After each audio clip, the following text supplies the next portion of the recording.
हमने पहला practice set, इसके बाद ये प्रैक्टिस सेट यूट्यूब से करेंगे। पहला क्वेश्चन है the following sequence of operation is performed on a stack push push pop push push pop pop pop push pop. और स्टैक एक लीनियर डेटा स्ट्रक्चर होता है, इसमें फॉलो होता है लीफो। तो इसमें हमने करवाया पुश 10 तो 10 नीचे आ गया सबसे, फिर पुश 20 करवाया, फिर पॉप करवा दिया तो 20 सबसे पहले पॉप हो जाएगा, फिर पुश 10 करवा दिया, फिर 10 पुश हो गया, फिर से 20 पुश करवा दिया, 3 बार पॉप है तो 20 पॉप हो जाएगा, फिर से 20 फिर 10, नहीं पहले 20 10 20 10 10 फिर आखिरी में पुश 20 और पॉप, सर हो जाएगा बी। मेरे क्वेश्चन है सी से, पहले स्टेटमेंट में कर रखा int array of size 5, initialise करते टाइम बस पहली दो वैल्यू दे 2,3। सी क्या करती है, जब हम इनिशियलाइज करते टाइम कुछ कम वैल्यू देती है तो बाकी वैल्यू, अगर इंटीजर था तो बाकी वैल्यू हो जाएंगे 0। वही हमसे पूछ रहा है A2 A3 फिर आंसर आ जाएगा 0। पूछ रखा भी the following is the correct simplification of the Boolean expression A-BC plus AC। तो ये सॉल्व होगा बूलियन अलजेब्रा से, सारे लो याद होने चाहिए। बेसिकली हम बूलियन अलजेब्रा में कॉमन लेने की कोशिश करते हैं, तो इसमें C कॉमन दिख गया, C कॉमन लेने के बाद हमारे पास अंदर बचा A-B प्लस A। अब ये A-B प्लस A देखते ही पता लगना चाहिए, इसमें यूज होगा एब्जॉर्प्शन लॉ। एब्जॉर्प्शन लॉ में क्या होता है, मान लो A लिखा है और उसका डैश लिखा किसी और के साथ A प्लस A-B, तो उसको हम डायरेक्ट लिख देते हैं A प्लस B में, और ये एब्जॉर्प्शन लॉ आया है डिस्ट्रीब्यूटिव लॉ से ही। अब मान लो लिखा हो A और उसका डैश लिखा हो किसी और के साथ A प्लस A-B, तो हम डिस्ट्रीब्यूटिव लॉ कर लगा देंगे, A को डिस्ट्रीब्यूट कर देंगे एक बार A डैश के साथ एक बार B के साथ, तो इसको लिख देंगे A plus A dash bracket dot A plus B। तो A प्लस A डैश होता है 1, A प्लस A डैश होता है 1, और इसको एज इट इज लिख देंगे A प्लस B। तो अब बचा हमारे पास C into A plus B, तो आ जाएगा AC प्लस BC, आंसर आ जाएगा 1। अब C से कॉम्बिनेशनल और C से करंट इनपुट, यानी कि कॉम्बिनेशनल सर्किट करंट इनपुट पे डिपेंड करता है बस, लेकिन सीक्वेंशियल एस बड़ा है सी से, तो सीक्वेंशियल क्या होगा, कॉम्बिनेशनल तो होगा ही होगा, और ये आउटपुट पे भी डिपेंड करेगा, यानी कि फीडबैक वाला सिस्टम। हमने पढ़ा था मॉडुलस या फिर मोड ऑफ काउंटर। मॉडुलस या मोड ऑफ काउंटर क्या होता है, कितनी नंबर ऑफ स्टेट्स उस काउंटर से पास करेंगी उसके इनिशियल स्टेट आने से पहले। मान लो n फ्लिप फ्लॉप हो, n फ्लिप फ्लॉप यूज किए हो तो 2 की पावर n स्टेट्स दिखा सकते हैं हम n फ्लिप फ्लॉप से, यानी कि 0 से लेकर 2 की पावर n-1। मान लो मोड 4 काउंटर दे रखा है, मोड 4 काउंटर को 2 बिट काउंटर भी बोल सकते हैं, क्योंकि 2 बिट से हम 4 स्टेट दिखा सकते हैं। 2 बिट का काउंटर है तो मोड 4 काउंटर बना देंगे, यानी कि 4 स्टेट दिखा सकते हैं, 0 0 0 1 1 0 1 2 1 1। हमें बताना है n stage ripple counter can count up to, और रिपल का मतलब होता है asynchronous. Ripple counter asynchronous counter का ही दूसरा नाम होता है। आंसर हो जाएगा 0 से 2 की पावर n-1 तक कर सकता है, आंसर हो जाएगा बी। ये ऑप्शन में n पावर में होगा, ऐसे हैं ऑप्शन, आंसर हो जाएगा 2। लाइनक्स में कुछ बताया मैडम ने, तो उसमें क्या था, परमिशंस यूजर को तो रीड राइट दोनों मिलती हैं, लेकिन ग्रुप्स को बस रीड मिलती है स्टार्टिंग में, यानी बाय डिफॉल्ट। अब टीबी के बाद पेटा वाले बोले इजी ब्रोजी, टीबी के बाद पेटा वाले बोले इजी ब्रोजी। पहला क्वेश्चन पूछ रहा है computer system having 64K memory will have its last address as. Memory हमेशा रैम बताता है, ऐसे मतलब रैम की मेमोरी बता रहा है। केबी में होता है 2 की पावर 10, एमबी में 2 की पावर 20, जीबी में 2 की पावर 30, टीबी में 2 की पावर 40। केबी 2 10, एमबी में 2 की पावर 20, जीबी में 2 की पावर 30 और टीबी में 2 की पावर 40। अब 64KB हो गया, 64 2 की पावर 6 हो गया, और के भी 2 की पावर 10 हो, यानी 2 की 16, 2 की पावर 16 बिट्स। और ये कैसे दिखाएगा, 0 से स्टार्ट करते हैं हम, दिखाया 0 से 2 की पावर 16 -1। वैसे तो ऑप्शन देख के साफ पता चल रहा है 2 की पावर 16 यानी E1 में से 1 माइनस करेंगे तो ओड आएगा, तो वो एक ही ऑप्शन है, यानी तीसरा। सोल्व भी कर सकते हैं, 2 की पावर 6 हो गया 64, 2 की पावर 10 हो गया 1024, हमारे पास आएगा 65,536। इसमें से 1 माइनस करेंगे तो 65,535। पहला question, which of the following commands can be used to get information about all users who are currently logged into the system. Answer हो जाएगा हु और who am I important commands हैं। हु क्या देती है, हु एक लिस्ट दे देती है कितने यूजर्स लॉग्ड इन है अभी सिस्टम में, किस टाइम पे लॉग इन किया, यूजर का नाम क्या है एक्सेट्रा। और हु एम आई क्या करती है, it prints the user name. और हु में बेसिकली आते हैं नाम सब यूजर्स के जो लॉग्ड इन है, उनका टाइम, किस टाइम लॉग इन किया और होस्ट एक्सेट्रा। लेकिन हु एम आई क्या करती है, it prints the user name. फिर सी का प्रोग्राम दे रखा है, मान लो इंट मेन में इंट ए लिख रखा है, if a is equal to 0 print f a is equal to 0 else print f a is not 0। वैसे भी इफ में अगर ऐसे लिखेंगे तो ये तो रन होगी ही नहीं, फॉल्स मानी जाएगी, क्योंकि कंपैरिजन ऑपरेटर इक्वल टू वाला तो ये होता है डबल इक्वल टू। इसको ऑनलाइन कंपाइलर में यूज भी कर सकते हैं, देख लेंगे क्या आएगा आंसर। और ये हमने रन भी करवा के देख लिया ये बड़ा प्रोग्राम। फिर क्वेश्चन पूछ रहा है when both inputs are different then output is high in. Truth table बना ली, ए और बी की 0 और 1 और 0, यानी बोथ इनपुट डिफरेंट हो गए तब 1 दे रहा है। तो ये किसकी हो गई, ये हो गया XOR की, ट्रूथ टेबल XOR की हो गई। तो ये तो हो गया 0 1 1 0 और 1001 1 0 0 1 किसकी थी, XNOR की, XNOR। क्वेश्चन है context switching changes the process mode from. Basically context switching क्या होती है, एक प्रोसेस से दूसरे प्रोसेस को कंट्रोल दे देना।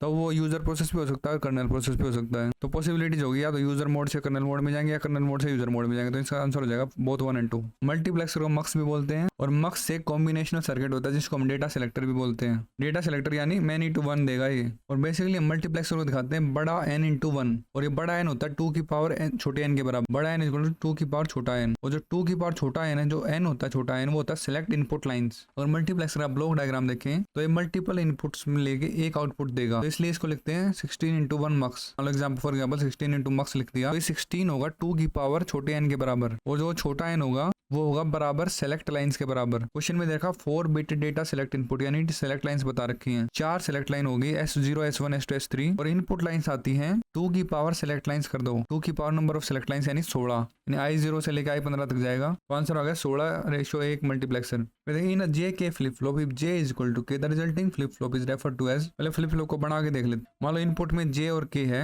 और आउटपुट में Q और Q डैश। Q और Q डैश इसके आउटपुट्स हो गए। क्वेश्चन में बोला J is equal to K। J और K को इनपुट को कंबाइन कर दिया मतलब एक इनपुट हो गया। अब हमारे पास हो गया 1 इनपुट और 2 आउटपुट और बीच में क्लॉक जोड़ दी क्योंकि हम सीक्वेंशियल सर्किट की बात कर रहे हैं। ये डायग्राम से हमें क्या लग रहा है एक इनपुट है और 2 आउटपुट है और आउटपुट क्या Q और Q डैश। ये हो गया इसको बोलते हैं हम आंसर में T फ्लिप फ्लॉप। T का मतलब होता है toggle flip flop. T flip flop toggle flip flop. Question पूछा what is the minimum number of 2 input NAND gates. 2 input NAND gate का मतलब है कि एक NAND गेट में 2 इनपुट आ रहे होंगे use to perform the function of 2 input OR gate. Basically पूछ रहा है कितने NAND गेट लगेंगे OR गेट बनाने में जिनमें 2 इनपुट आ रहे होंगे। ये बात ध्यान रखनी है। यूनिवर्सल गेट होते हैं NOR और NAND और NOR यूनिवर्सल गेट होते हैं। इनको मिला के हम कुछ भी OR गेट बना सकते हैं। आंसर इसका 3 NAND गेट्स। अब देख लेते हैं होता कैसे है। हमने 2 NAND गेट लिख लिए पहले और उनके 2 इनपुट ले रहे होंगे। वो क्या किया A और B को ही दो फाड़ों में डिवाइड कर दिया।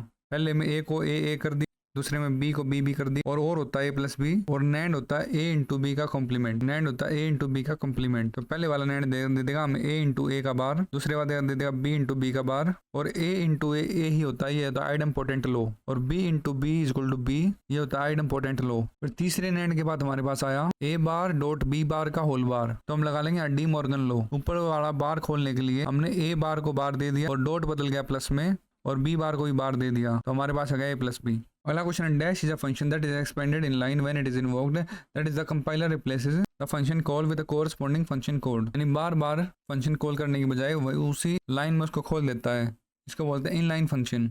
यह सी का इनलाइन फंक्शन। अगला Aman has an e card that he uses to access different parts of his company x and y offices. What type of card is he using? Answer हो जाएगा स्मार्ट कार्ड, तीसरा option. अगला question पूछ रखा है let a equal to 1 2 3 b equal to a b and r equal to 1 a 1 b 3 a 2 b b R relation from a to b the inverse relation r is. Sets and relation से question है तो इसमें 2-3 चीजें ध्यान रखनी है। मान लो कोई रिलेशन दे रखा है उसकी डोमेन बतानी है तो डोमेन में लेते हैं हम x वाली वैल्यूज और रेंज में लेते हैं y वाली वैल्यूज और रिपीट नहीं करते कुछ भी डुप्लीकेट। डोमेन में मैडम ने गलती से लिख दिया एक डोमेन हो जाएगी 1 3 2 और रेंज हो जाएगी a b।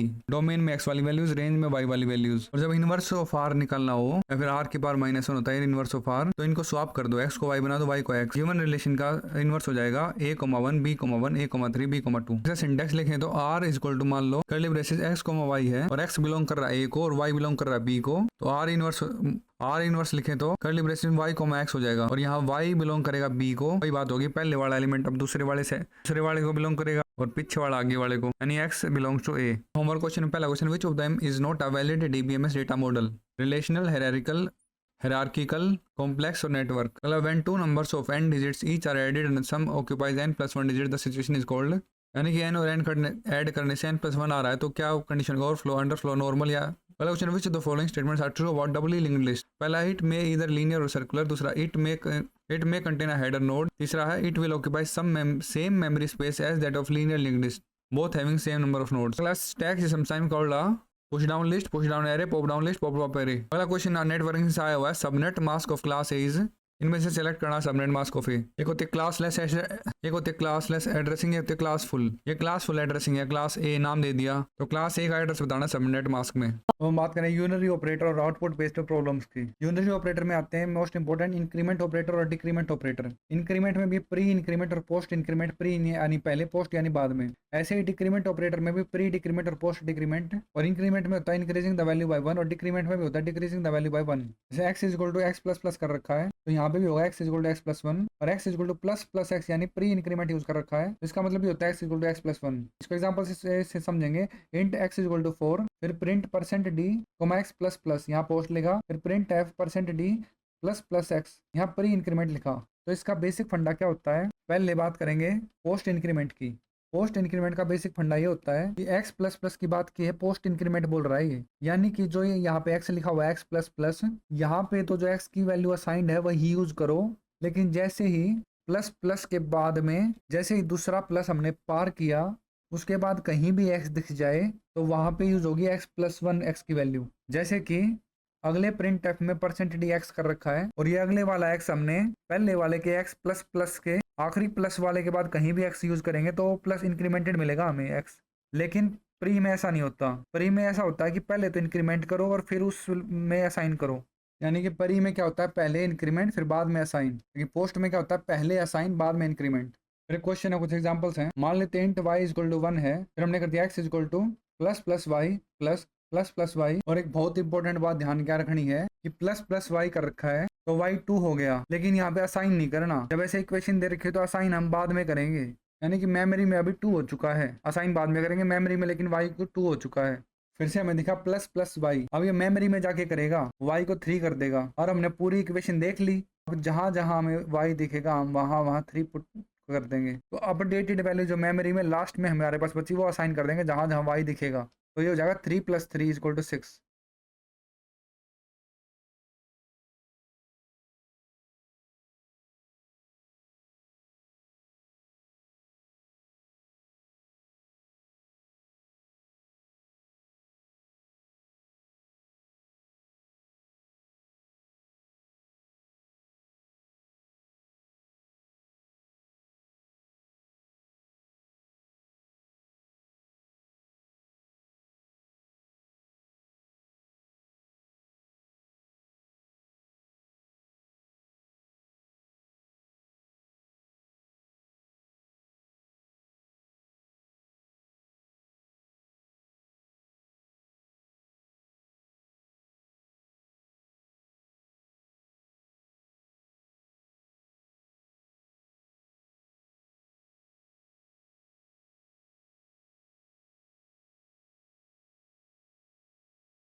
तो हमने ट्राई भी करके देख लिया, a की वैल्यू 6 आ रही है, और सेकंड क्वेश्चन के केस में लिख रखा है x equal to y plus plus plus y plus plus, यानी कि पोस्ट इंक्रीमेंट। इसका मतलब होता है असाइन पहले इंक्रीमेंट बाद में, असाइन पहले इंक्रीमेंट बाद में, यानी कि जो पहले वाला y प्लस प्लस है इसका मतलब असाइन पहले y को असाइन कर दिया 1, फिर इंक्रीमेंट कर दिया 1 से, यानी मेमोरी में y 2 हो चुका है, फिर प्लस y प्लस प्लस, यानी कि असाइन पहले इंक्रीमेंट बाद में, तो असाइन पहले कर दिया, अभी क्या है y 2 है, और बाद में इंक्रीमेंट यानी 3 कर दिया y को, तो हमारे पास आएगा 1 + 2 = 3। अब तीसरे क्वेश्चन में क्या है, x equal to plus plus y plus y plus plus. अब प्लस प्लस वाई का मतलब ये है कि पहले इंक्रीमेंट कर दो और असाइन लास्ट में करना है, यानी स्टेटमेंट के लास्ट में। जब ऐसी इक्वेशन हो तब करते हैं हम, ऐसी अर्थमेटिक इक्वेशन हो तो हम लास्ट में करते हैं। फिर अगले y के पास पहुंच गया, असाइन इसको बाद में करेंगे, और y प्लस प्लस क्या बोलता है पहले असाइन कर दो इंक्रीमेंट बाद में करना, तो अभी y 2 है तो पहले असाइन कर दिया और फिर इंक्रीमेंट करके छोड़ दिया 3, तो अब मेमोरी में 3 है आखिरी में, तो प्लस प्लस वाई बोलता है कि आखिरी में करना है साइन, तो आखिरी में 3 कर दिया, तो 3 + 2 आ गया 5। फिर अगला क्वेश्चन है x equal to y plus plus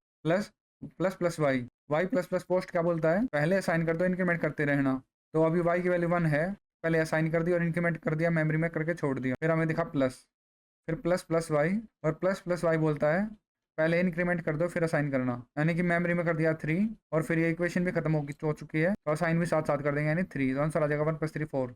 फिर एक इंपॉर्टेंट क्वेश्चन है, int a equal to 1, question है print f percent d comma plus plus a comma a plus plus. जब ऐसा कुछ दिख जाए तो हम करते हैं left to right, left to right इन राइट टू लेफ्ट करते हैं, लेकिन प्रिंट करते हैं लेफ्ट टू राइट। ये प्रिंट का ऑर्डर तो रहेगा लेफ्ट टू राइट, और ऑपरेशन का राइट टू लेफ्ट, और इसका रीजन होता है हम स्टैक में डालते हैं, तो सबसे पहले स्टैक में गया प्लस प्लस ए, फिर गया स्टैक में ए, फिर गया ए प्लस प्लस, और सोल्व करते टाइम LIFO यूज करते हैं, लास्ट इन फर्स्ट आउट, तो ए प्लस प्लस ही तो होगा एक्सिक्यूट सबसे पहले, और सबसे पहले सोल्व करेंगे ए प्लस प्लस, और पोस्ट क्या बोलता है पहले असाइन कर दो फिर इंक्रीमेंट कर देना, तो नीचे लिख दिया 1, यानी कि ए असाइन है 1 और ऊपर लिख दिया 2, यानी अब मेमोरी में ए है 2, फिर है ए, फिर ए को सोल्व करेंगे और ए को असाइन कर दिया 2 और मेमोरी में भी 2 है, फिर प्लस प्लस ए, यानी कि पहले इंक्रीमेंट करो फिर असाइन करना, यानी पहले इंक्रीमेंट कर दिया मेमोरी में हो गया अब थे 3 और असाइन भी कर दिया 3। लेकिन अब ध्यान रखना है दूसरे नंबर पर जो ए प्रिंट हो रहा है वो अब ए 3 हो चुका है। ध्यान रखना अब प्लस प्लस ए तो 3 हो चुका है, लेकिन जो बीच वाला ए है वो भी अपडेट होके आएगा 3, तो आंसर आएगा 331। फिर एक क्वेश्चन है what is the output of the code written in C, के दे रखा plus plus val asterisk plus plus val, यानी दोनों प्री इंक्रीमेंट दे रखे हैं और प्री इंक्रीमेंट और वेल की वैल्यू 1 है, तो पहले वाला प्लस प्लस वेल देखेंगे, तो यानी कि प्लस प्लस क्या बोलता है, प्री वाला पहले इंक्रीमेंट कर दो और असाइन करेंगे एक्सप्रेशन अंत होने के बाद, तो इंक्रीमेंट कर दिया 2, जो ऊपर लिखते हैं वो मेमोरी में और नीचे लिखते हैं जो असाइंड है, और अगले वाला प्लस प्लस पे पहुंच जाएंगे बिना असाइन किए, अगले वाला प्लस प्लस यानी कि इंक्रीमेंट पहले कर दो असाइन करते रहना, तो कर दिया 3, वैल की वैल्यू हो गई 3। अब एक्सप्रेशन अंत हो चुका है तो दोनों वैल्यू हो जाएंगे 3, तो आंसर हो गया 3 × 3 9। फिर अगला क्वेश्चन है what is output of the code int x is equal to 33, y, z and z is equal to x post increment plus 17 and y is equal to pre increment z minus pre increment x। तो पहले देखेंगे z x 33 है, y और z z is equal to x plus plus, तो z is equal to x plus plus यानी post increment पहले assign करो बाद में इंक्रीमेंट करो मेमोरी में, तो नीचे लिखा है तो पहले असाइन कर दिया x प्लस प्लस की वैल्यू आ गई 33 और मेमोरी में इंक्रीमेंट हो चुका है 34, अब x 34 है मेमोरी में और प्लस 17 कर दिया, तो z हो गया 51, z हो गया 50 अभी तक। फिर करना हमने y is good plus plus Z minus plus plus x, और प्री क्या बोलता है पहले इंक्रीमेंट करो मेमोरी में फिर असाइन करना और एक्सप्रेशन के अंत में असाइन करना, तो प्लस प्लस जेड यानी पहले इंक्रीमेंट कर दिया मेमोरी में छोड़ दिया 51 कर दिया जेड को, तो प्लस प्लस एक्स यानी पहले इंक्रीमेंट कर दिया 35 और एक्सप्रेशन भी अंत हो चुका है तो हम असाइन कर देंगे दोनों की, तो यानी कि y को असाइन कर दिया और बन गया y इज गुड 51 माइनस 35, तो y बन गया 16, तो आंसर आ गया डी। और ध्यान रखना है जब प्रिंट टाइप में बहुत सारे परसेंट ही दे रखे हों तो ऑपरेशन कम करते हैं right to left x tag बना के। अब देखें डिक्रीमेंट ऑपरेटर, डिक्रीमेंट में होता है प्री डिक्रीमेंट एक पोस्ट डिक्रीमेंट, प्री डिक्रीमेंट को दिखाते हैं माइनस माइनस एक्स और पोस्ट डिक्रीमेंट को एक्स माइनस माइनस, और प्री डिक्रीमेंट यानी कि पहले माइनस करो फिर बाद में असाइन करना या फिर एक्सप्रेशन के बाद में असाइन करना, पोस्ट में क्या होता है पहले असाइन करो बाद में इंक्रीमेंट करना।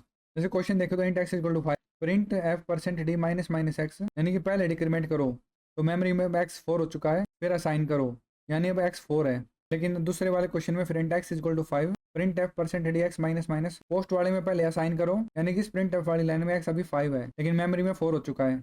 फिर डिक्रीमेंट वाले क्वेश्चन हैं इंट एक्स इक्वल टू 1, उसी फंडे पे काम करेंगे ये भी, तो थर्ड वाला देख लेते हैं बाकी बाद में प्रैक्टिस में देख लेंगे।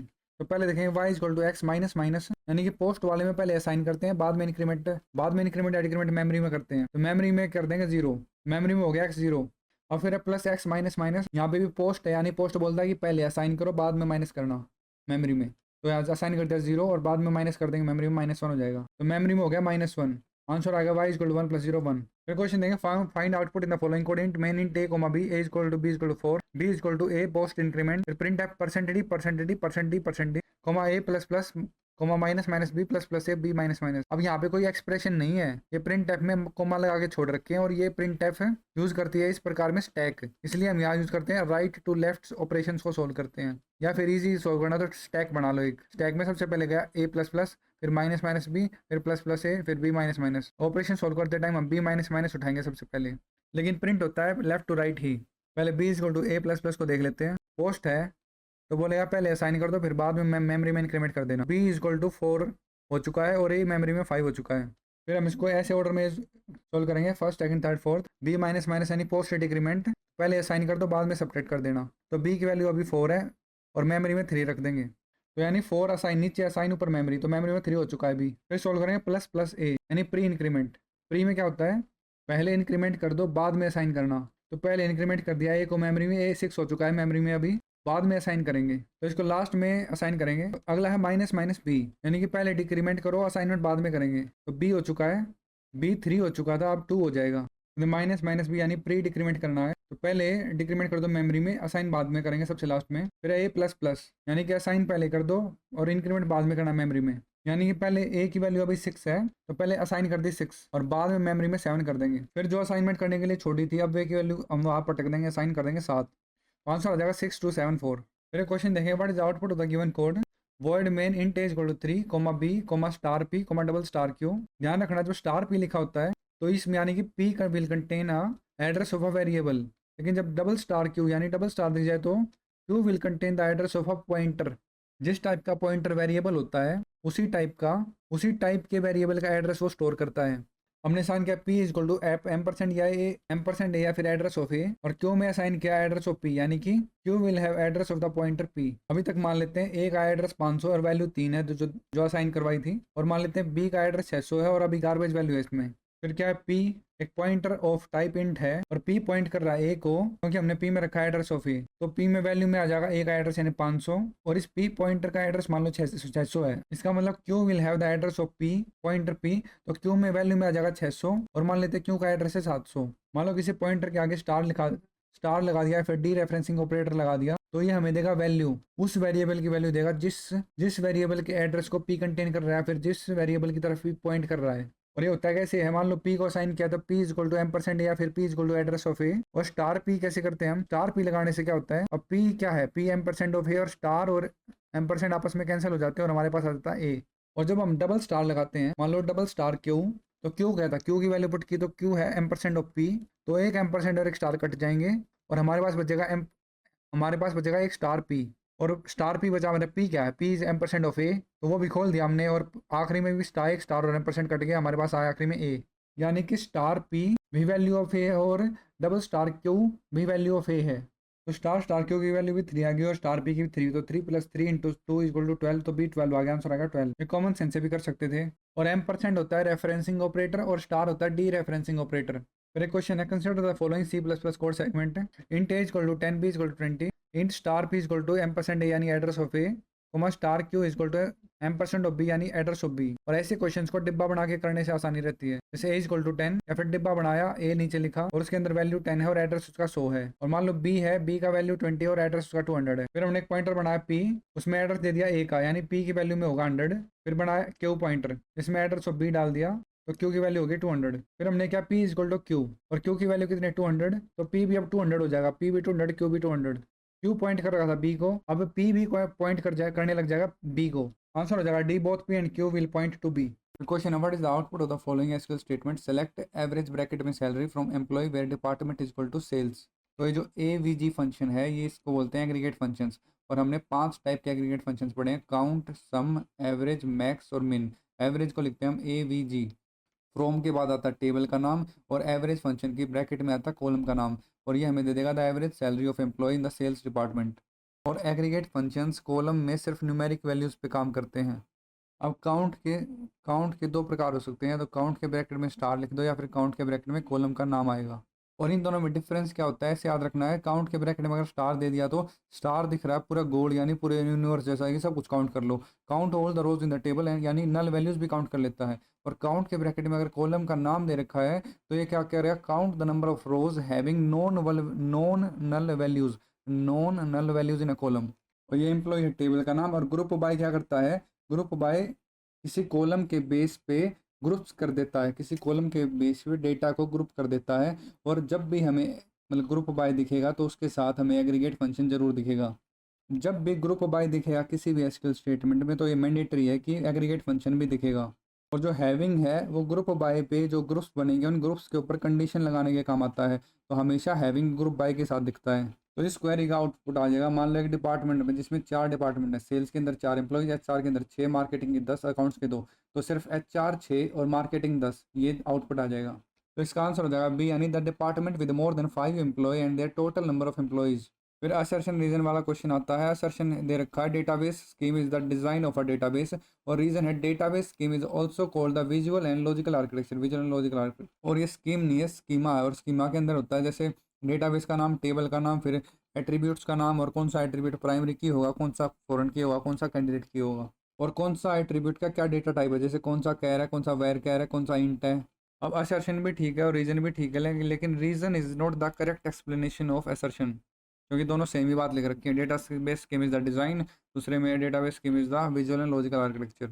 फिर अगला क्वेश्चन है what is the output of the following SQL statement, select star from employee where salary between 40,000 and 50,000। अब बिटवीन जो ऑपरेटर होता है, बिटवीन ऑपरेटर जो उसके बाद दो वैल्यूज दी होती हैं उन दोनों को इंक्लूड करता है, यानी 40,000 भी इंक्लूसिव है और 50,000 भी इंक्लूसिव है। और स्टार का मतलब होता है सारे कॉलम्स को सेलेक्ट करेगा, तो आंसर हो जाएगा ए, यानी all employees would salary is equal or greater than 40,000 equal or less than 50,000। फिर अगला है असर्शन दे रखा है the primary key constraint in SQL is used to ensure that each row in the table is unique and not null. फिर reason है the primary key constant is a combination of not null and unique constant. और primary key में मतलब ना group of columns या group of attributes भी हो सकते हैं to identify the rows uniquely. Answer इसका both A and R are true and R is the correct explanation of ए।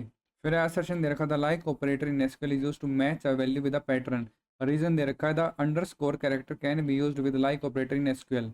अब ये एग्जांपल क्वेरी है select name from student where name like से हम बताएंगे पैटर्न, तो जो नेम कॉलम या एट्रीब्यूट में जितने भी नाम होंगे वो इस पैटर्न को फॉलो कर रहे होंगे तो आ जाएंगे सारे। तो लाइक सिंगल कोट्स में अंडरस्कोर एस और फिर परसेंटेज साइन। अब जो सिंगल कोट होता मतलब अंडरस्कोर होता है वो होता है सिंगल कैरेक्टर के लिए और परसेंटेज होता है 0 या मोर कैरेक्टर्स के लिए।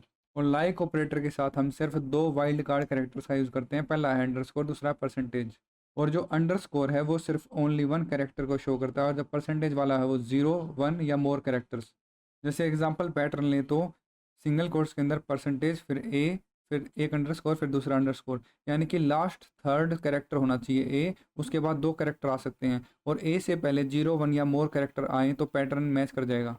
तो इसका आंसर हो जाएगा बी, यानी both A and R are true but R is not the correct explanation for A. इसमें असर्शन ट्रू है लेकिन गूगल पे दे रखा है in SQL the between operator is used in the where clause to filter results within a specified range including the start and end values this operator can be applied to numeric text and date columns. अगला question assertion है the in operator in SQL is used to match values with the list of values. Reason है the in operator can only be used with the where clause in SQL. Answer हो जाएगा B, यानी both A and R true but R is not the correct explanation of A. अगला question observe the table employees and department and answer the question. पहला question what is the degree of the table employees.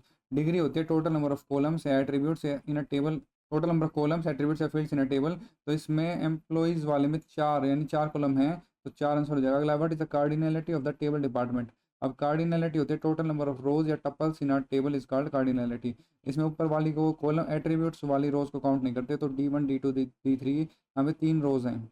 अगला question है table customer has 10 columns with no row, later 10 new rows are inserted and 3 rows are deleted in the table, then what is the degree and cardinality of the table customer.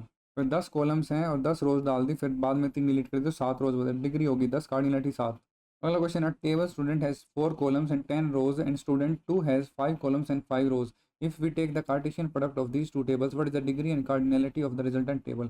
अब student वाली में 10 मतलब 4 columns और 10 रोज, student 2 वाली में 5 columns और 5 रोज। अब resultant table में स्टूडेंट इनटू यानी कार्टेशियन प्रोडक्ट करेंगे स्टूडेंट 2 के साथ, तो कॉलम्स तो होते हैं ऐड, कॉलम्स को करेंगे ऐड यानी 4 + 5, तो नई वाली टेबल में 9 कॉलम्स दिखेंगे। अब रोज़ को करते हैं मल्टीप्लाई यानी 10 × 5 50 रोज़, और कॉलम्स होती है डिग्री और रोज़ होती है कार्डिनलिटी। फिर एक क्वेश्चन है होमवर्क। पहला क्वेश्चन है the SQL alter table statement is used to add, delete और modify columns in an existing table.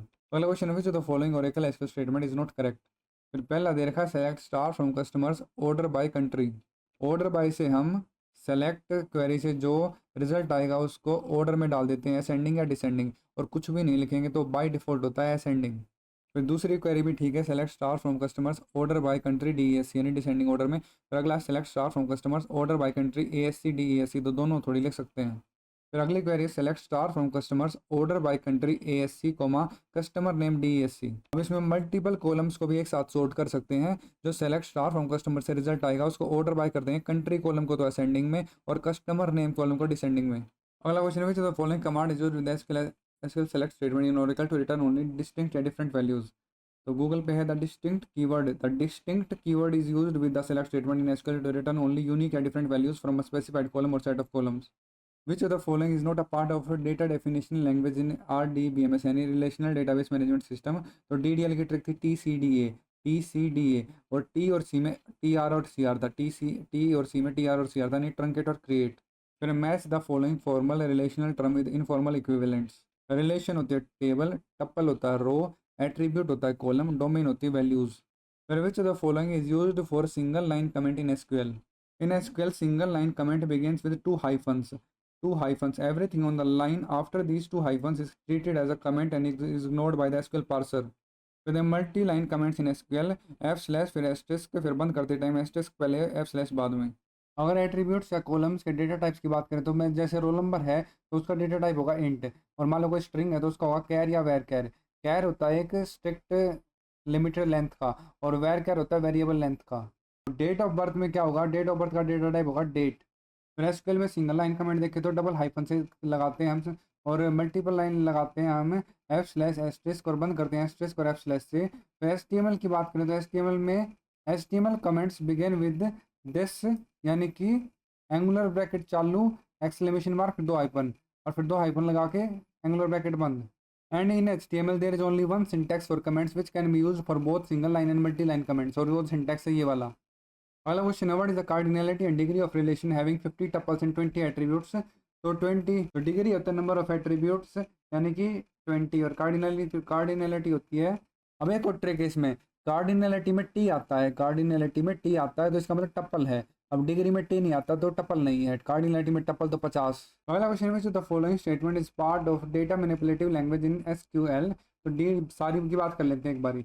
DDL के trick T C D A और टी और सी में आर आता है, यानी ट्रंकेट और क्रिएट और फिर डिलीट और अल्टर। फिर DML की बात करें तो इसमें आता है insert update delete, insert update और डिलीट, और सेलेक्ट भी कई बार इसमें ही बोल देते हैं, ये नहीं तो सेलेक्ट के लिए सेपरेट कैटेगरी है डेटा क्वेरी लैंग्वेज। फिर TCL की बात करें तो ट्रांजेक्शन कंट्रोल लैंग्वेज में आती है कमिट सेव पॉइंट और रोल बैक, कमिट CSR यानी कि कमिट सेव पॉइंट और रोल बैक।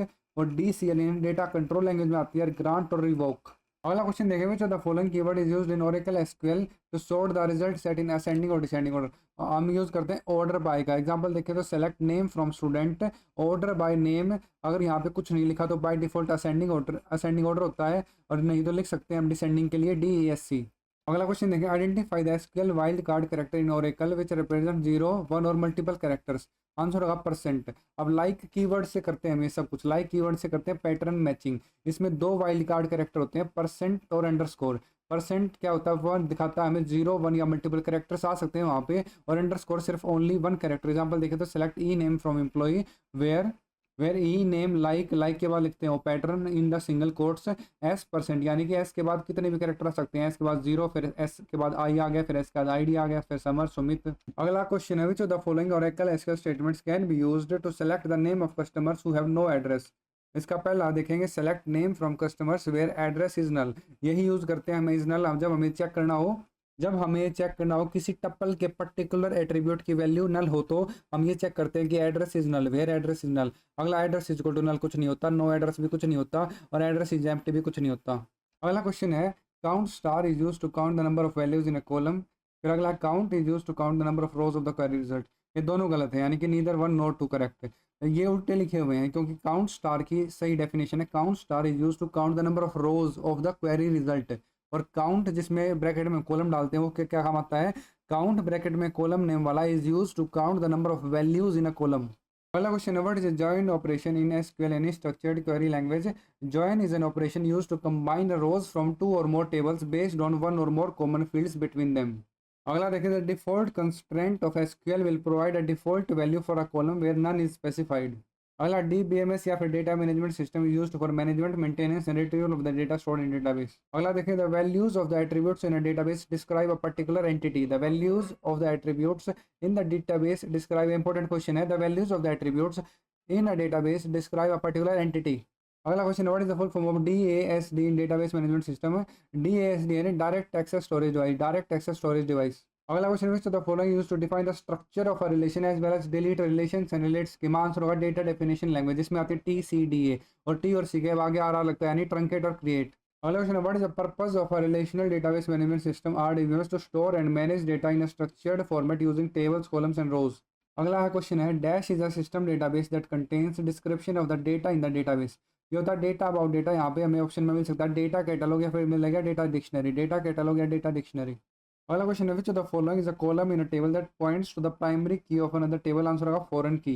अगला क्वेश्चन है what is the difference between a join and a subquery in the database? Answer होगा join is used to combine data from multiple tables based on a common column, while a subquery is used to retrieve data from a single table based on a condition. अगला question है, what is the difference between a primary key and a foreign key in a database? A primary key is a unique identifier for each record in a table, while a foreign key is used to link records in one table to records in another table. अब शुरू करें programming languages के questions. अगला question है फिर, select the true statement about try catch blocks. Answer होगा try block can have many catches but only one finally block. Try block can have many catches but only one finally block. अब ये finally block जो होता है optional होता है। अगला question है, which one is the reserved word in C language? Answer है वोलेटाइल। सी लैंग्वेज के सारे रिजर्व्ड वर्ड्स एक बार देख लेने हैं और लिख के देख लेने हैं। There are total 32 keywords in C. This is the list of all keywords allowed in ANSI-C। The C language was formalised in 1988 by the American National Standard Institute. फिर इसमें ए से होता है ऑटो और बी से होता है ब्रेक। ए से ऑटो, बी से ब्रेक, ऑटो के ब्रेक। फिर सी से आते हैं केस कैर कंटिन्यू, केस कैर कंटिन्यू। फिर डी से आते हैं डी और डिफॉल्ट और कॉन्स्ट, डी डिफॉल्ट, सी से कॉन्स्ट है। फिर डबल डिफॉल्ट डबल। फिर else enum extern, else enum extern. फिर for if goto float, for if goto float. फिर int long register return, int long register return. फिर signed static sizeof short, signed static sizeof short. फिर struct switch typedef, struct switch typedef union. Void while volatile unsigned, void while volatile unsigned. फिर C++ में अभी के time पे reserve keywords 64 और इसमें ये bold वाले याद करने हैं, यानी ASM कैच क्लास डिलीट। फिर friend inline, friend inline. New operator private protected public, new operator private protected public. और template this throw try, template this throw try और वर्चुअल। तो सी में आंसर होगा वोलेटाइल। और ऑटोमेटिक नहीं होता, auto होता है सी में कीवर्ड। इंटीजर नहीं होता, इंट होता है। और कांस्टेंट नहीं होता, कॉन्स्ट होता है। तो ये फिर से लिख के देख लेने एक बार, 32 स्टैंडर्ड कीवर्ड्स इन सी। फिर बात करेंगे what is the output of the code written in C. Void main printf और फॉर्मेट दे दिया डबल कोट्स में %d, 7% -3। अब ये बीच वाला आखिरी वाला परसेंटेज का ये है मॉडुलस का साइन। फिर ऐसे दे दिया प्रिंट एफ %d -7%3। मॉडुलस की बात कर लेते हैं। It provides remainder. Modulus provides remainder. It is the only. It only works with integer division. Modulus works only with integer division. No float is allowed. इसमें तीसरा इंपॉर्टेंट है modulus के लिए, sign of the first operand only matters. Sign of the first operand matters only. Second operation का मतलब second operand का sign does not matter. फिर 7% -3 लिख रखा है, तो sign of second operand does not matter. तो सीधा 3 से डिवाइड करेंगे दोनों केस में। क्या 3 को 7 से डिवाइड किया तो इन दोनों 6 बचला गया, तो रिमाइंडर आ गया 1 पहले वाले केस में। फिर -7 को % से 3 डिवाइड किया, मतलब 3 से डिवाइड किया, तो फर्स्ट ऑपरेंड का तो साइन मैटर करता है, तो रिमाइंडर में माइनस आएगा। तो ये रिमाइंडर तो 1 आ जाएगा और माइनस यहाँ से उठ के आ जाएगा। फिर -9% 2। अब साइन पहले ऑपरेंड पे तो मैटर करता है, तो इसका रिमाइंडर आता है 1, तो पर माइनस आ जाएगा यहाँ पे। फिर -9% -2। अब ये मत सोचना कि ये माइनस माइनस कैंसिल हो गए प्लस हो जाएंगे, नहीं, क्योंकि sign of the second operand does not matter and sign of the first operand matters only. तो यहाँ पे 2 चौकाट, एक रिमाइंडर आने के बाद -1 आ जाएगा। फिर इसका आ गया -1। फिर अगर 9 को % -2 से क्या करें, sign of second operand does not matter, यहाँ रिमाइंडर 1 ही आएगा, -1 ही आएगा। फिर बात करें what is the output of the code written in C. Void main int k val is equal to 1, k is equal to plus val फिर asterisk plus val semicolon print f %d, k। अब जो ये plus आगे आता है तो इसको बोलते हैं प्री इंक्रीमेंट, और प्लस बाद में आता है तो पोस्ट इंक्रीमेंट। तो प्लस वाले केस में ध्यान रखना है, पहले इंक्रीमेंट करेंगे देन असाइन। और असाइन भी कब करेंगे, जब एक्सप्रेशन खत्म हो चुका होगा या फिर हम अंत में पहुंच चुके होंगे लाइन के। अब k equal to plus val लिख रखा है, वैल की वैल्यू है 1, तो फर्स्ट हमने इंक्रीमेंट कर दिया, यानी कि मेमोरी में इंक्रीमेंट हो चुकी है, वैल 2 हो चुका है। लेकिन हम असाइन नहीं करेंगे, हम असाइन करते हैं एंड ऑफ द लाइन या फिर एंड ऑफ द एक्सप्रेशन के बाद। अब फिर से है एस्टेरिस्क के बाद प्लस वैल। अब वैल को फर्स्ट इंक्रीमेंट किया हमने और वैल अब तो हो चुकी है 3। अब ये क्या है, लाइन खत्म हो चुकी है या एक्सप्रेशन खत्म हो चुका है। अब हम असाइन कर देंगे जहाँ जहाँ वैल दिख रहा था हमें, तो 3 और 3 असाइन कर दिया, तो 3 × 3 9 आंसर आ गया। अब फिर अगला क्वेश्चन है, the following is the insertion operator in C++ used to write formatted data into the stream. ये ध्यान रखना है टर्मिनोलॉजी, जो सी आउट होता है उसका होता है, सी आउट का साइन ये होता है डबल, ये साइन होता है, और इसको बोलते हैं इंसर्शन ऑपरेटर, क्योंकि ये जो हम आउटपुट है ये स्ट्रीम में इंसर्ट कर रहा होता है या फिर जो मॉनिटर होता है उसकी स्क्रीन पे ये इंसर्ट कर रहा होता है। और फिर सी इन का साइन ये वाला होता है, क्योंकि इसके अंदर हम घुस सकते हैं, इसलिए सी इन। फिर सी इन के साइन को बोलते हैं हम एक्सट्रैक्शन ऑपरेटर, क्योंकि ये कीबोर्ड से एक्सट्रैक्ट कर रहा है इनपुट को, कीबोर्ड से CPU एक्सट्रैक्ट कर रहा है। और सी आउट को ही हम बोलते हैं इस वाले को पुट टू ऑपरेटर यानी पुट टू मॉनिटर, और सी इन वाले को बोलते हैं गेट फ्रॉम ऑपरेटर यानी गेट फ्रॉम कीबोर्ड। फिर क्वेश्चन है considering A as a 1D array which of the following C plus plus statements will print the third element of A. क्या होता है एरे, क्या होता है स्टैटिक डेटा स्ट्रक्चर होता है, स्टैटिक यानी कि इसको रन टाइम पे चेंज नहीं कर सकते, यानी कि अरे की कंपाइल टाइम पे ही मेमोरी एलोकेशन हो जाती है। और अरे के अंदर होता है कंटिग्यूस या कंटिजियस मेमोरी एलोकेशन। अरे होता है स्टैटिक, रैंडम एक्सेस होता है इसके अंदर, और कंटिग्यूस मेमोरी एलोकेशन होती है इसमें। पहले टाइप लिखते हैं, फिर एरे का नाम, फिर स्क्वायर ब्रैकेट्स में उसका साइज, और फिर सेमीकोलन। एग्जांपल ले तो डबल लिख के उसका टाइप यानी डबल, फिर मार्क्स, फिर स्क्वायर ब्रैकेट में 10, और ये हो गया 1D एरे। 1D एरे को हम वेक्टर या फिर 1D एरे को हम वेक्टर या लिस्ट भी कह सकते हैं, वेक्टर या लिस्ट। और अरे में इंडेक्सिंग ऐसे होती है, फर्स्ट एलिमेंट की 0, सेकंड की 1, थर्ड की 2। और अरे की वैल्यूज़ को हम एक्सेस कर सकते हैं यूजिंग द इंडेक्स। और ये एक तरीका तो सिंटेक्स ये है कि एरे का नाम फिर स्क्वायर ब्रैकेट के अंदर इंडेक्स की वैल्यू, या फिर इंडेक्स की वैल्यू बाहर और अंदर स्क्वायर ब्रैकेट्स में एरे का नाम। तो ये दोनों सिंटेक्स सही हैं। अगला है class is a user defined data type which has data members and member functions. अगला क्वेश्चन है what is the output of the following Java code. Int m is equal to 1000, int k is equal to 3000। फिर while के अंदर लिख रखा है condition में plus plus m यानी कि प्लस प्लस m, फिर less than minus minus k, फिर सेमीकोलन लगा दिया। सेमीकोलन यानी कि कोई भी कंडीशन रन नहीं करेगी। फिर system dot output dot print L N M. और ये वाइल लूप के ये सेमीकोलन ये बता रहा है कि ये कंडीशन जब तक फॉल्स नहीं होगी ये लाइन बार बार रन करती रहेगी। फिर ये पहली बार रन करेगी 1001 होगा, फिर लेस देन 299 ये आ जाएंगे हमारे पास। जब 2000 तो m की वैल्यू आ जाएगी 2000। फिर जब m की वैल्यू 2000 होगी तो k की वैल्यू हो जाएगी 2000, मतलब k की वैल्यू क्या हो जाएगी 2000 की हमने पीजीपी से निकाल लिया। फिर हमारे पास कंडीशन होगी 2000 इज लेस देन 2000, और इसी कंडीशन पे कंडीशन फॉल्स हो जाएगी और वाइल लूप से बाहर निकल आएगा एग्जीक्यूशन। अगला क्वेश्चन में the following characters are terminal that terminates a statement in C plus plus, answer होगा सेमीकोलन। अगला क्वेश्चन है what is the expected output of the following Java code. Public class operators public static void main जो लेता है string arguments, int a equal to 5, int b equal to 7, system dot out dot print L N, फिर bracket में double quotes में string डाल रखे a and b equal to, फिर plus से स्ट्रिंग कंकैटिनेट कर दी और इसका रिजल्ट स्ट्रिंग हो जाएगा बाद में। फिर a एंड b यानी bitwise operator, bitwise and use हो रहा है यहाँ पे। अब हम बिटवाइज एंड ऑपरेटर कैसे करते हैं, पहले इनको कन्वर्ट कर लिया बाइनरी में, 5 को कन्वर्ट किया ऐसे 4 2 1 लिख के तो 101 मिल गया, 7 को किया 4 2 1 लिख के तो 101 11 मिल गया। अब एंड ऑपरेशन करेंगे इनका तो 1 1 1 हो जाएगा, 0 1 0 हो जाएगा, 1 1 1, तो ये वापस क्या आ गया 5, तो इनका आंसर आ गया 5। और ये होता है ए पाइप बी बिटवाइज और in C plus plus the bitwise XOR operator is represented by the caret symbol यानी पावर वाला सिंबल, ये रहा पावर वाला सिंबल। और ये अप्रोक्सीमेशन वाला साइन दिखाता है एंड नोट, मतलब नोट ये होता है नोट। क्वेश्चन है what is the output of the following code. Int integer is equal to 24, int type है और नाम है इंटीजर, कैर टाइप है नाम है string is equal to I, system dot out dot print integer, system dot out dot print string. यहाँ ध्यान रखना है प्रिंट एल नहीं प्रिंट यूज किया है, तो आंसर आ जाएगा 24 आई। अगला क्वेश्चन है consider the following C plus plus की code segment. Int a is equal to 10, b is equal to 20 semicolon, int star p is equal to ampersand a, यानी कि इंट स्टार यानी कि पॉइंटर टाइप का data type है और p उसका नाम है, इज इक्वल टू एम्परसेंड यानी एम्परसेंड ऑपरेटर होता है एड्रेस ऑफ ऑपरेटर जो होल्ड करता है एड्रेस ऑफ ए। फिर star Q is equal to ampersand B, star Q is equal to ampersand B semicolon, यानी क्यू होल्ड करता है बी का एड्रेस। अब मान लेते हैं ये मेमोरी में है, ए वेरिएबल है उसका एड्रेस है 101 1001 और इसमें वैल्यू होल्ड कर रहा है ए 10, ऐसे बी का एड्रेस है 2004 और ये वैल्यू होल्ड कर रहा है 20। अब हमने अगली स्टेटमेंट में लिखा P is equal to Q. अब इसमें क्या हो जाएगा, इस स्टेटमेंट से क्या हो जाएगा, मान लीजिए दोनों पॉइंटर टाइप थे, अब पी भी होल्ड करने लग जाएगा, मान लो क्यू में 2004 था और पी में 1001 था, अब पी में भी 2004 आ जाएगा। अब सिचुएशन ये हो चुकी है कि both P and Q are pointing to B.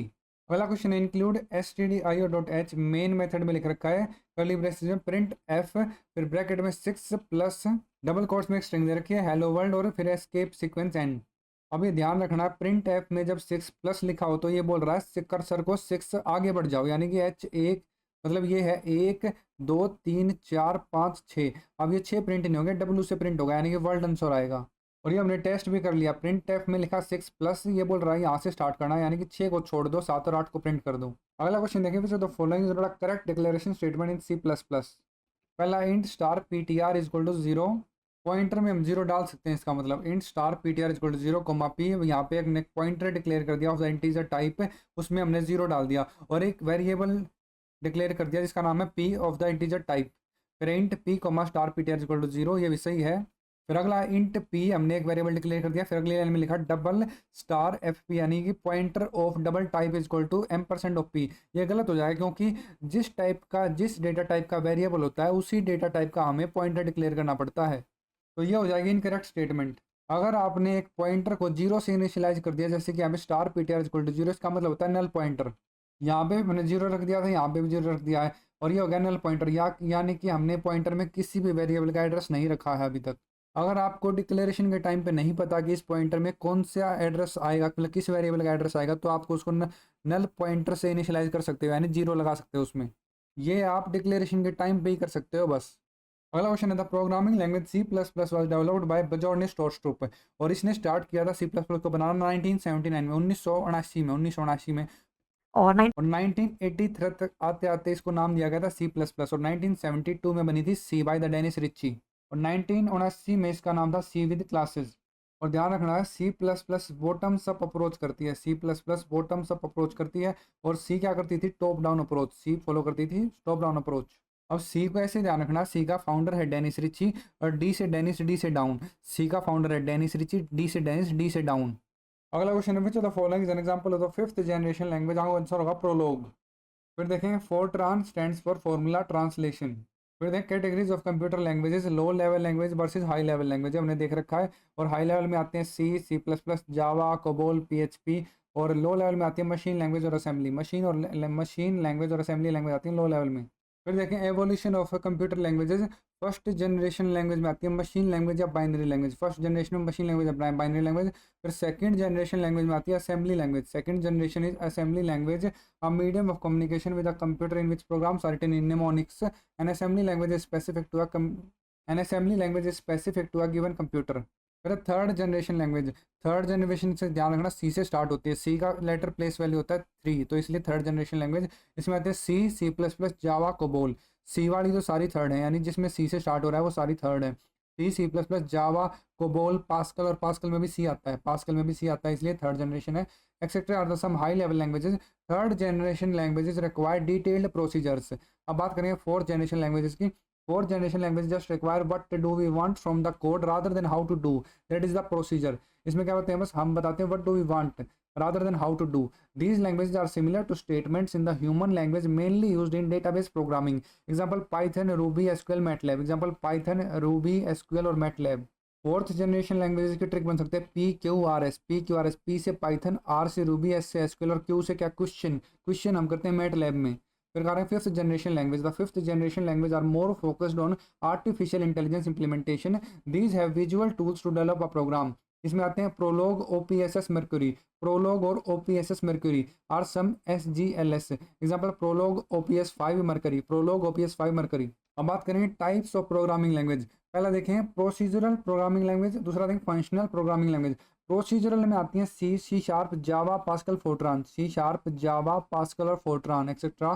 Functional programming language में आती है Haskell, SML, स्काला, F sharp, Haskell, SML, स्काला और F शार्प। फिर बात करेंगे स्क्रिप्टिंग लैंग्वेज की। स्क्रिप्टिंग लैंग्वेज में आती है जावा स्क्रिप्ट, PHP, पर्ल, रूबी, जावा स्क्रिप्ट, PHP, पर्ल, रूबी। फिर बात करेंगे ऑब्जेक्ट ओरिएंटेड प्रोग्रामिंग लैंग्वेज में आती है C++, Java, Python, Visual Basic dot net, C++, Java, Python, Visual Basic dot net. अब लॉजिक प्रोग्रामिंग लैंग्वेज में आती है प्रोलॉग, डेटालॉग, एबिस और ALF। लॉजिक प्रोग्रामिंग लैंग्वेज में आती है प्रोलॉग, डेटालॉग, लोग आएंगे लॉजिक में, लोग वाली लॉजिक, प्रोलॉग, डेटालॉग, एबिसिस और ALF। फोर्ट्रान को फॉर्मूला ट्रांसलेशन बोलते हैं, उसको 1950s में बना दिया गया था, यानी पहली प्रोग्रामिंग लैंग्वेज थी जो न्यूमेरिकल कंप्यूटेशन और साइंटिफिक कंप्यूटिंग के लिए बनाई गई थी। और फोर्ट्रान को बनाया था IBM ने, और फोर्ट्रान को बनाया था जॉन बेकस ने, जो काम करता था IBM में, जॉन बेकस, और ये आई थी 1956 में। मेरा डेटाबेस लैंग्वेज कौन सी है, इनमें से SQL है। अगला क्वेश्चन है, which of the following languages are object oriented programming languages. Answer हो जाएगा 1, 2, 3 एंड 4, यानी कि लिस्प है। लिस्प क्या है, ऑब्जेक्ट ओरिएंटेड। जावा है, C++ है, सिमुला। लिस्प, जावा, C++, सिमुला। और लिस्प क्या है, लिस्ट प्रोसेसिंग, लिस्प होती है लिस्ट प्रोसेसिंग। अगला क्वेश्चन है, what is the output of the following C language statements include stdio.h, int main, फिर int a equal to 10, b equal to 20, and int star p1, int star p1 equal to %a, and int star p2 equal to %b। फिर बात करें पहला printf है, before है star double star star star p1 equal to %d, star star p2 equal to %d, मतलब %d, comma, फिर asterisk p1 comma asterisk p2। फिर क्या किया अगली स्टेटमेंट में, asterisk P1 is equal to asterisk P1 plus asterisk P2, answer हो जाएगा सी। करके देख लेना, आसान क्वेश्चन है। फिर अब पॉइंटर्स क्या होता है, पॉइंटर ऑपरेटर्स, पॉइंटर्स के साथ हम ऑपरेटर्स यूज करते हैं, दो इंपॉर्टेंट ऑपरेटर सबसे, इसमें एड्रेस ऑफ ऑपरेटर जिसको हम M% से दिखाते हैं, और इसको ही बोलते हैं रेफरेंसिंग ऑपरेटर। ये है एड्रेस ऑफ ऑपरेटर जिसको M% से दिखाते हैं, इसको बोलते हैं रेफरेंसिंग ऑपरेटर। दूसरा value of address, value of address इसको दिखाते हैं एस्टेरिस्क से, और इसको ही बोलते हैं इंडायरेक्शन ऑपरेटर या आईडी यानी कि इंडायरेक्शन ऑपरेटर, डी रेफरेंसिंग ऑपरेटर। मान लिया एक ए वेरिएबल है, उसका एड्रेस है 100 और उसमें वैल्यू है 10, बी है उसका एड्रेस है 300, वैल्यू है 220। Int star P1 is equal to M% यानी कि P1 will hold the address of a, int star P2 is equal to M% b यानी P2 will hold the address of b, यानी P1 में आ गया 100 इस ए का address, P2 में आ गया 300 यानी बी का एड्रेस। और ये ध्यान रखना स्टार P1 का क्या होता है, star P1 is equal to star और P1 का M% ऑफ ए। अब जब स्टार M% ऑफ इसको खोल के देखोगे तो ये दोनों अपोजिट होते हैं, एक ये रेफरेंसिंग है डी रेफरेंसिंग, तो कट जाते हैं, तो हमारे पास ए आ जाता है, यानी वेरिएबल ए में क्या वैल्यू है। और ये हमारे पास दे रखा pointer arithmetic, basically star P1 वो वेरिएबल ही है, वो वेरिएबल ही है, स्टार P2 भी है। अगला क्वेश्चन है, which of the given options best describe the truthfulness of the following statement. Well when a Java program is compiled यानी dot Java it generates byte code, ये सही हमने देखा था। फिर दूसरा देखें, SOAP and RESTful are Java web services. अब सोप क्या होता है, SOAP होता है the full form of SOAP is simple object access protocol. SOAP is simple object access protocol. It is an XML based messaging protocol for exchanging structured information between applications in a network, commonly used for web services to enable communication between systems built in different programming languages। और REST की full form क्या होती है, REST is acronym for representational state transfer, representational state transfer. It is a software architectural style for designing networked application particularly web services that relies on client server model and stateless communication over protocols like HTTP, stateless communication over protocols like HTTP। when an API conforms to these principles it is called a RESTful API or REST API। तीसरा है, path environment variable identifies the location of Java compiler. Path environment variable identifies the location of Java compiler, ठीक है, यानी पहली तीन statement ठीक है, चौथी गलत है। चौथी क्या है, द पाइप ऑपरेटर या logical operator returns true if both statements are true, गलत है, क्योंकि और में सिर्फ एक ट्रू होगा तभी चल जाएगा। अगला क्वेश्चन है, which of the following languages is a non dot net language. Non dot net language यानी डॉट नेट में कौन कौन सी काम आती है, C#, F#, J#, ये तीनों आती हैं। और नॉन डॉट नेट कौन सी होगी, फिर पास्कल। ये वैसे भी ओड वन आउट से हो जाता है, शार्प तीनों में है। अगला question which of the given options best describe the truthfulness of following statement. VB.NET is an object oriented programming language implemented in the .NET framework, true है, ये ट्रू बात है ये। फिर VB.NET is a subset of visual basic 6.0, गलत है। फिर .NET is a free cross platform open source developer platform for building many different types of application, ये ट्रू है। अगला क्वेश्चन है, which of the following is not a feature of object oriented programming. अब object oriented में क्या क्या trick याद की हमने करी थी, पादी यानी पी से क्या पॉलीमॉर्फिज्म, ए से क्या है एब्स्ट्रैक्शन, और डी से है डेटा एनकैप्सुलेशन या डेटा हाइडिंग, डेटा एनकैप्सुलेशन या डेटा हाइडिंग, और आई से है इनहेरिटेंस। और पॉलीमॉर्फिज्म में ही होती है फंक्शन ओवरलोडिंग और ऑपरेटर ओवरलोडिंग। तो सेकंड थर्ड फोर्थ हमने अभी देखा। तो चौथा यानी global variables is not a feature of OOPS. और डेटा एनकैप्सुलेशन का मतलब होता है क्लासेस, यानी कि एक जगह पे ही हमको सारे मेंबर वेरिएबल्स और मेंबर फंक्शंस एक ब्लॉक के अंदर रख दिए, तो उसको बोलते हैं डेटा एनकैप्सुलेशन। और डेटा एब्स्ट्रैक्शन क्या होता है, डेटा एब्स्ट्रैक्शन का मतलब होता है only showing the important details and hiding the background process. और पॉलीमॉर्फिज्म दो प्रकार का होता है, कंपाइल टाइम पॉलीमॉर्फिज्म और रन टाइम पॉलीमॉर्फिज्म। और कंपाइल टाइम को हम स्टैटिक बाइंडिंग बोलते हैं, कंपाइल टाइम को बोलते हैं स्टैटिक बाइंडिंग, और रन टाइम को बोलते हैं डायनामिक बाइंडिंग। और फंक्शन ओवरलोडिंग और operator overloading are examples of compile time polymorphism. और ग्लोबल वेरिएबल्स तो सी में भी थे, यानी कि उप्स से पहले का है ग्लोबल वेरिएबल्स। अगला question, in C++ trying to access private data from outside of a class throws error, this feature is known as data hiding.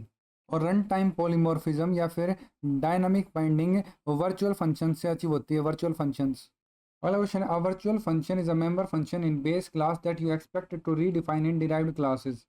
जो दो सेम नेम के फंक्शंस क्रिएट हो गए मान लो, उसको रीडिफाइन कर लेते हैं डिराइव्ड क्लास में यूजिंग द वर्चुअल कीवर्ड, ये हम C++ में देख लेंगे। अगला क्वेश्चन है, scanf is a predefined function in which of the following header files, answer होगा stdio.h। फिर बात कर लेते हैं standard header files in C. A C compiler is bundled with number of precompiled header files. Each header file contains the set of predefined standard library functions, data types and macros. Standard library functions, data type, macros. The hash include preprocessing directive, इसको बोलते हैं preprocessing directive. Hash include होता है preprocessing directive used to include the header files with dot H extension in the program. Some of the header files in C are पहला stdio.h description इसका input output function, जिसके होते हैं scanf, printf, f open और file. scanf, printf, f open और file. फिर stdlib.h यानी standard library, इसमें होता है जनरल यूटिलिटी फंक्शन जैसे atoi, atof और malloc। atoi, atof और malloc। फिर math.h में होते हैं मैथमेटिकल फंक्शन जैसे sin, cos, pow, sqrt। फिर बात करेंगे स्ट्रिंग डॉट एच में, इसमें होता है स्ट्रिंग फंक्शन जैसे कि strcpy, strlen और strcat। फिर सी टाइप डॉट एच यानी कैरेक्टर हैंडलिंग फंक्शंस होते हैं इसमें। Is alpha, is upper, is punct, is alpha, is upper, punct. फिर टाइम डॉट एच में होते हैं डेट एंड टाइम फंक्शंस, इसमें होते हैं ASC टाइम, GM टाइम और MK time. ASC time, GM time और MK टाइम। फिर फ्लोट डॉट एच में होते हैं limits of float types, float dot H में limits of float types. FLT rounds, FLT radix. Limits dot H में होते हैं साइज ऑफ बेसिक टाइप्स यानी कैर बिट, कैर मिन, कैर मैक्स, कैर बिट, कैर मिन, कैर मैक्स। और प्री प्रोसेसिंग डायरेक्टिव के बाद एंगुलर ब्रैकेट लगा के डॉट एच लिखते हैं। अगला क्वेश्चन है what will out the following Java program class example public static void main, इसके अंदर स्ट्रिंग आर्गुमेंट्स ले रहा है। फिर int is equal to 50, double b is equal to 50.1, boolean x is equal to bracket a is equal to b। System dot out dot print ln x, answer होगा compilation error. ये ठीक होता है, ये होता है कंपैरिजन ऑपरेटर, ये तो हमने असाइनमेंट ऑपरेटर लगा दिया दोबारा से। अगला क्वेश्चन है identify the correct statements. Derived classes do not inherit और ओवरलोड कंस्ट्रक्टर्स और destructors from there base classes, बिल्कुल ठीक है। अगला है डिस्ट्रक्टर्स कैन बी डिक्लेयर्ड, दूसरा पॉइंट है destructors can be declared with the keyword virtual, सही है, बिल्कुल सही है। तीसरा constructors can be declared with the keyword virtual, गलत है। तो आंसर हो जाएगा 1 एंड सेकंड करेक्ट ओनली। अब जो कंस्ट्रक्टर होता है और क्लास का नाम होता है बिल्कुल सेम होता है, लेकिन डिस्ट्रक्टर क्या होता है, डिस्ट्रक्टर में क्लास का नाम तो यूज़ करते हैं लेकिन आगे ये टिल्डे सिंबल लगा देते हैं, tilde symbol to define the constructor. तो ध्यान रखना constructors can be many, constructors can be many but destructor is only one, destructor is only one. यानी कि constructors can be many, constructor overloading होती है, डिस्ट्रक्टर्स ओनली वन यानी कि destructors में ओवरलोडिंग नहीं होती। और डिस्ट्रक्टर का काम क्या होता है, जो भी आपके ऑब्जेक्ट्स इनिशियलाइज हुए उनको डी इनिशियलाइज करना यानी मेमोरी फ्री करना। अगला क्वेश्चन है स्टेट वेदर ट्रू और फॉल्स। पहला pointer arithmetic can't be done on a void pointer, बिल्कुल सही है। अब फिर अगला void pointer can not point to a class member in C plus plus, ये भी सही है, तो ट्रू और ट्रू हो गया। अगला question in C plus plus language the instruction ignore bracket में एक्स कोमा वाई क्या करता है, it skips the first X character and stops if character Y is encountered. फिर देखें सी इन dot ignore function in C plus plus is a member function of the stdi stream, it is use to ignore और discard certain number of characters from the input buffer. Syntax of C in dot ignore, C in dot ignore लेता है दो parameter, count और delimiter, count और delimiter. Count optional होता है, delimiter भी optional होता है। काउंट क्या करता है, maximum number of characters to ignore the default is one, default is one. Delimiter, the delimiter character at which the function stops ignoring characters, the default is the new line character, default is new line character. अगला question है consider the following declarations in C plus plus int c star ptr, which of the following statement is true. फिर पूछ रहे हैं which of the following statements is true, तो सही है ptr is equal to %c, यानी कि initialize कर रहे हैं पॉइंटर को नेक्स्ट लाइन में, नेक्स्ट लाइन में जब करते हैं तो स्टार नहीं लगाते और pointer is equal to %c यानी एड्रेस ऑफ सी। और डिक्लेरेशन और इनिशियलाइजेशन एक ही लाइन में करते हैं तब ये सिंटैक्स होता है int star ptr is equal to %c semicolon. अगला क्वेश्चन है which option gives the correct interpretation of the following declaration in C plus plus. Int के ब्रैकेट में है स्टार ptr और स्क्वायर ब्रैकेट्स में 5, फिर एक और ब्रैकेट पैरेंथेसिस बंद कर रखा है, फिर सेमीकोलन। आंसर है p is an array of pointers to function. अब ये दो सिंटैक्स देख लेने, पहला सिंटैक्स क्या, इंट के ब्रैकेट में स्टार ptr और फिर ब्रैकेट है, दूसरा है इंट स्टार ptr फिर एक ही ब्रैकेट है और दोनों में सेमीकोलन है। और जो पहला सिंटैक्स है इसका मतलब है ptr is a pointer to a function which returns int type value, क्या है पहले वाले सिंटैक्स का, int ptr is a pointer to a function which returns int type value, और दूसरे सिंटैक्स का इंट स्टार ptr फिर ब्रैकेट सेमीकोलन, ये क्या है, ptr is a function returning a pointer to int type, यह ptr is a function returning a pointer to int type. अगला question है what will be the output of the following C plus plus program, इसमें include iostream using namespace std int main char array 10 जिसका size है, for int i is equal to 0 i less than 5 i plus plus यानी 0 से 4 तक जाएगा ये। फिर 4 में लिख रखा है star array plus i is equal to 65 plus i, 65 plus i, फिर star array plus i is equal to single quote में \0, फिर सी आउट कर दिया हमने एरे रिटर्न 0 और जब हम रिटर्न 0 करते हैं इसका मतलब सक्सेसफुल एग्जीक्यूशन, और आंसर आएगा हमारा ABCDE। अब इस क्वेश्चन को समझने के लिए हम एक एरे ले लेते हैं जिसका साइज 10 है, वो 0 से स्टार्ट करेगा, 1 2 3 4 9 तक जाएगा।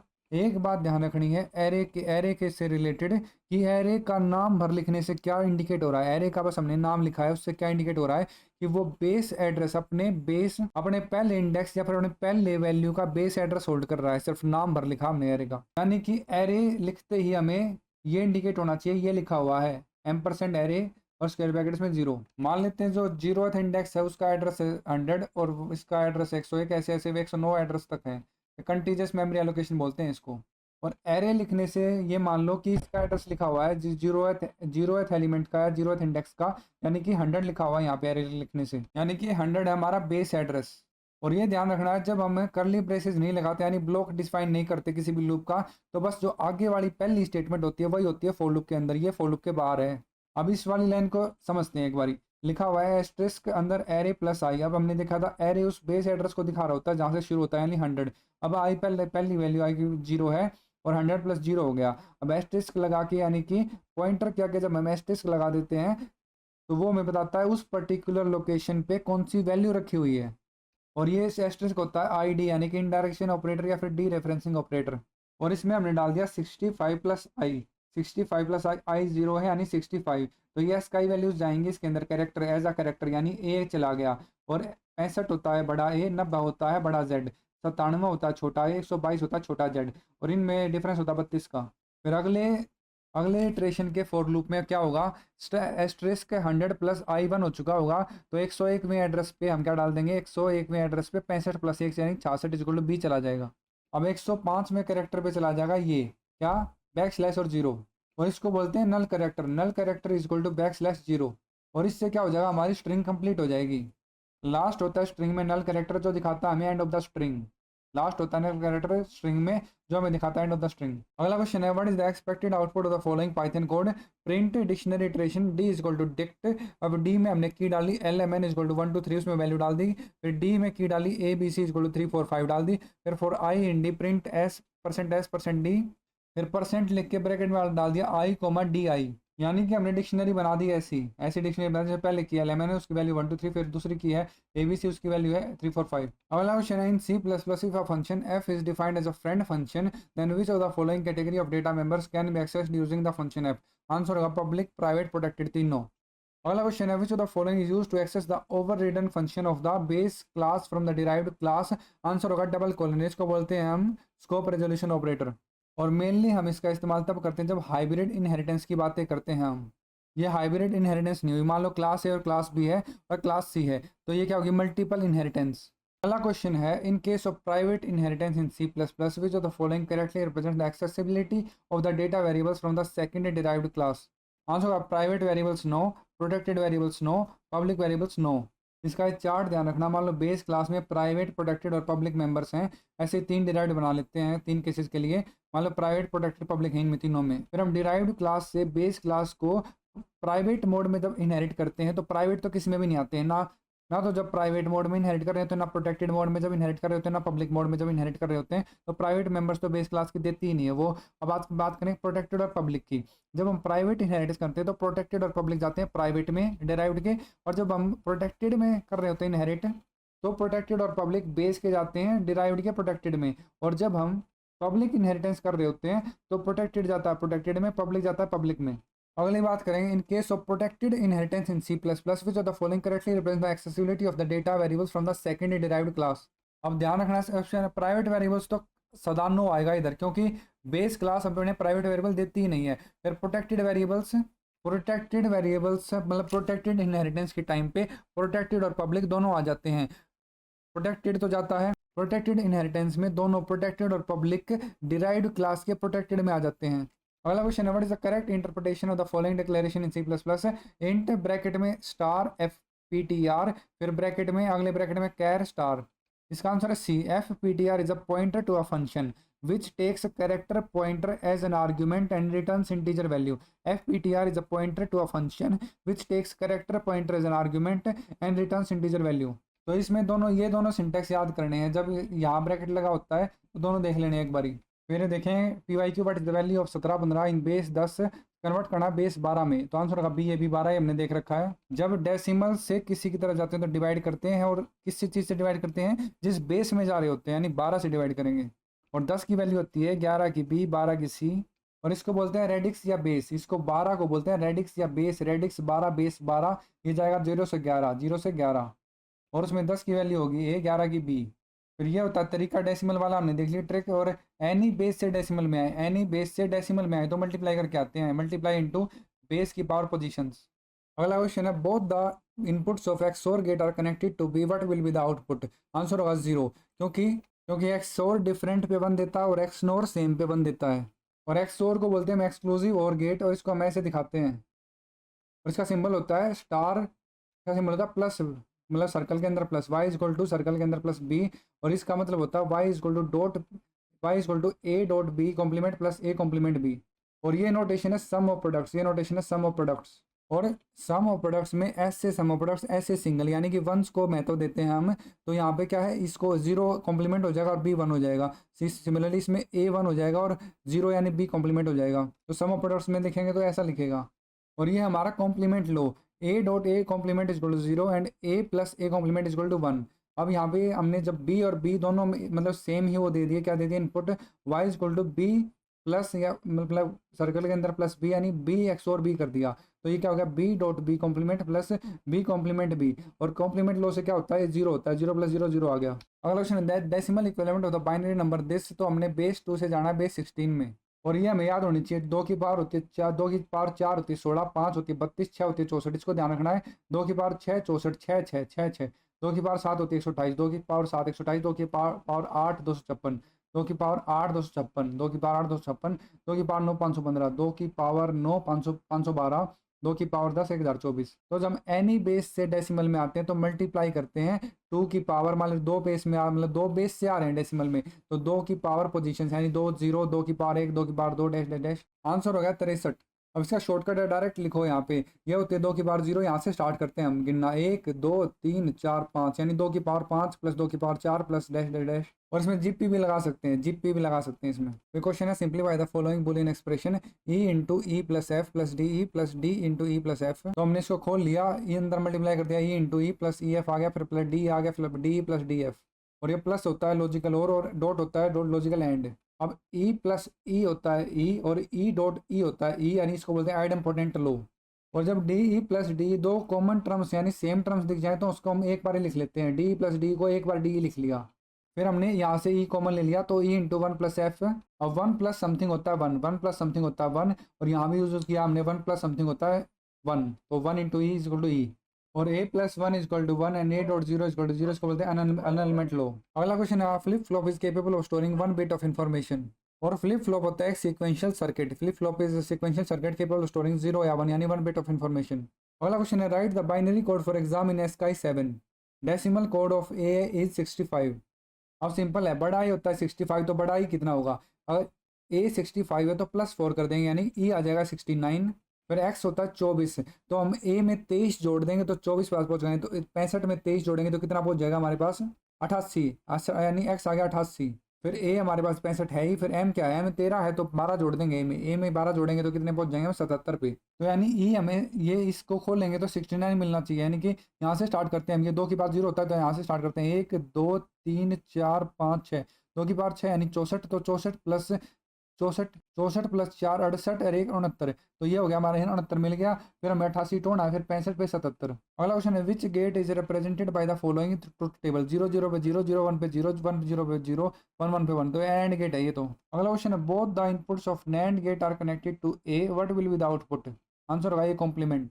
फिर नैंड गेट एक यूनिवर्सल गेट होता है जिसे होता है AND plus NOT gate, AND gate plus NOT gate, और ये होता है Y equal to A dot B का होल कॉम्प्लीमेंट। और यहाँ हम डी मॉर्गन लगाते हैं, break the bar and change the sign, तो हमने ब्रेक द बार कर दिया, ए बार प्लस बी बार, ये आ गया डी मॉर्गन लॉ से। अब हमने दोनों मतलब नैंड गेट में हमने दोनों इनपुट सेम दे दिया, यानी ए और ए, तो Y equal to A dot A का होल कॉम्प्लीमेंट। तो इसमें हम ये आ गया हमारे पास ए कॉम्प्लीमेंट, इसको हम खोल भी सकते हैं, ए कॉम्प्लीमेंट मतलब ए बार, ये चाहे साइन चेंज हो जाएगा, ए बार प्लस ए बार, तो जब दो टर्म सेम लिखी होती है तो उसको हम एक ही बार लिख लेते हैं, तो आज आंसर आ जाएगा ए बार। या फिर हम आइडेम्पोटेंट लॉ लगा सकते हैं, यानी E dot E equal to E, तो ए डॉट ए होता है, तो हमारे पास आना ए बार। पहला क्वेश्चन है, which of the following statement are correct. 4052 in base 7 is equal to 1409 into base 10, फिर 1715 in base 10 is equal to B A B in base 12। तो पहले में क्या करना, हमें एनी बेस से हम डेसिमल पे पास जा रहे हैं, तो हम क्या करेंगे, मल्टीप्लाई करेंगे 7 की पावर लोकेशंस यानी 7 की पावर पोजीशंस। फिर दूसरे में क्या करेंगे, हम डेसिमल से 12 के पास जा रहे हैं, डिवाइड करेंगे, 12 से डिवाइड करेंगे। ध्यान रखना है 2 से मल्टीप्लाई भी करना, 7 की पावर 0 इंटू 2, फिर 7 की पावर 1 इंटू 5, 7 की पावर 2 इंटू 0, तो हमारे पास आ गया 1409 इंटू बेस 10। सही है, पहले मतलब पहला सही है, और दूसरा तो हमने देखा ही था क्वेश्चन, तो दूसरा भी सही, यानी बोथ 1 एंड 2। अगला क्वेश्चन है, the following symbol represent the NOR gate. NOR gate होता है यूनिवर्सल गेट जो बना है और प्लस नोट से, यानी कि ये हो गया हमारा और गेट, ये हो गया नोट, और इसको हम दिखाते हैं ऐसे, और के आगे एक डॉट लगा के, और ये रिप्रेजेंटेशन होती है इसकी, y is equal to a plus B का होल बार। डी मॉर्गन लगा दिया तो break the bar and change the sign, तो आंसर हो जाएगा बोथ 1 एंड 2। अगला क्वेश्चन है, which of the following represents the borrow in a half subtraction. Answer हो जाएगा ए कॉम्प्लीमेंट बी। ऐसे क्वेश्चंस को सोल्व करने के लिए हमने दो ही तो हैं, दो बिट हैं, तो हमने क्या लिया, 2 की पावर 2 यानी 4 बार लिखना पड़ेगा, 0 0 0 1 1 0 1 1। और तो बोरो देख लिया हमने, बोरो बस इसमें 1 आ रहा है, तो इसमें सिर्फ 1 आ रहा है, तो इसमें क्या लिख रखा है, ए कॉम्प्लीमेंट और dot B, A complement dot B. तो हाफ सब्ट्रैक्टर में डिफरेंस हो गया A bar dot B plus A dot B bar, और ये क्या होता है, एक्सोर गेट ही होता है ये, यानी कि ए प्लस सर्कल में और बी, तो बी इज इक्वल टू, और बोरो क्या हो गया, बोरो हो गया ए कॉम्प्लीमेंट डॉट बी, हमने यहाँ से निकाल लिया, यहाँ से। हाफ एडर होता है, सम होता है उसमें ए एक्स और बी, और वो क्या कैरी होता है ए डॉट बी, कैरी होता है ए डॉट बी। अगला, which of the following K map represents the function F. Function F दे रखा है ए बी सी डी और एस लिख रखा है, यानी कि सम ऑफ प्रोडक्ट्स की बात कर रहा है, यानी सिंगल्स को हम वो देंगे। फिर 0 1 2 6 8 9 10, हम क्या काउंटिंग करते हैं यहाँ पे 0 1, तो एन वेरिएबल का जब के मैप बनाते हैं तो उसमें 2 की पावर n सेल्स आते हैं, तो यहाँ पे क्या 4 वेरिएबल हैं ए बी सी डी, तो 2 की पावर 4 यानी 16 आएंगे, तो ए बी और सी डी हम लिखते हैं ऐसे ऐसे 0 0 0 1, फिर यहाँ 1 1 लिखते हैं और 1 0 बाद में लिखते हैं, फिर ऐसे 0 0 0 1, फिर यहाँ 1 1 लिखते हैं 1 0 बाद में लिखते हैं, नंबरिंग होती है 0 1, फिर 2 यहाँ 3, फिर 4 5 6 यहाँ 7, फिर 12 13, फिर 14 यहाँ, फिर 15, 8 9 10 11, और ए हमें ऐसे लिखते हैं ए बी सी डी 0 0 0 0 0, फिर 0 0 0 1 1 डैश डैश डैश, फिर 1 1 1 इक्वल टू 15। और एस यानी एसओपी में हमें लिख के दे सकते हैं सिग्मा या फिर छोटा एम यानी मिन टर्म, सिग्मा या छोटा एम या मिन टर्म, और पीओएस यानी पी से पीओएस, पी से पाई, तो पीओएस में लिखा मिल सकता है हमें पी या फिर पाई या फिर बड़ा एम यानी मैक्स टर्म, बड़ा एम यानी मैक्स टर्म। आंसर आ गया हमारे पास सी, क्योंकि 1 1 जहाँ देखा ये मिल गया हमें। अगला क्वेश्चन है, what is the full form of E B C D I C. इसकी फुल फॉर्म होती है extended binary coded decimal interchange code, extended binary coded decimal और इंटरचेंज कोड। अगला, input output relationship of binary variable for each gate can be represented in tabular form called truth table. और ये symbol table, characteristic table, decision table, ये तो हमारे sequential circuits में होते हैं। अगला क्वेश्चन है, which statement is are correct regarding the Boolean algebra. It facilitates the analysis and design of digital circuits, expresses in algebraic form the input and output relationship. Answer है both 1 and 2।